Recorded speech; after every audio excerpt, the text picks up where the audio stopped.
Jessica sits still, her eyes focused on me, her voice soft but full of wonder. She asks, what was her name? And did you love her? I stare into the dimness of the room, not to avoid her question, but to remember. I exhale, slowly. She gave me a name, Jessica, my first name, Namaya. And yes, I loved her, the way a child loves their mother, and she loved me like a mother loves her child. I close my eyes and the memory returns, vivid, piercing.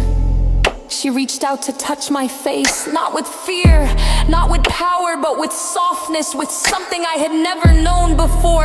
Warmth. My instincts screamed, and I stepped back. But she only whispered, "It's okay, I promise."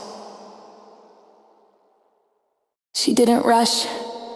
She moved closer like she was walking through the heart of a storm. And then her hands, silk, feathers, stars, maybe. She placed it against my cheek. And for the first time since I had been abandoned, my heart trembled. Not from pain or rage or hunger, but from something I didn't understand. I purred. She laughed. "See, you're just a big fluffy cat," she said. And I smiled, because I didn't know what those words meant. But her voice made them feel beautiful. Hours passed. She never left my side. She sat with me, talked to me, even when I gave no answers. She sang to herself, hummed like wind, and every second I was with her, I felt less like a monster, more like something real, something alive. And as I speak to Jessica now, I shift in place, showing her my hand, not clawed, not glowing, just human, my godly form. It softened, it shrank, the red from my eyes dimmed, my limbs shortened, until I was small again.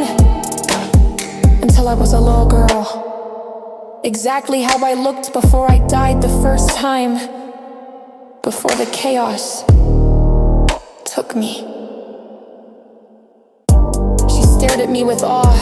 She fell in love with who I became, not for power, not for prophecy, but for simply existing. She was never afraid. I looked down, whispering, but then she said the words I feared most. "Namaya, I must go now, before anyone starts looking for me." Jessica shifts, sensing the change in my voice. My body tense, the dread curled up in my chest like a serpent coiling to strike, and in a heartbeat, I changed back. The light around me fades in memory. She noticed, the air thickened, my red eyes glowed again. I smelled it, the fear in her blood, and I stepped backward, retreating into the shadow of the cave. My voice came out low, cold, then go, leave.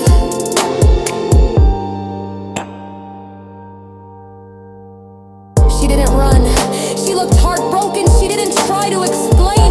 She just said, "I love you, Namaya, I promise I will come back every day, my heart is yours." And then she was gone, her promise rang in my ears like a melody I couldn't silence. And I realized I never even asked for her name.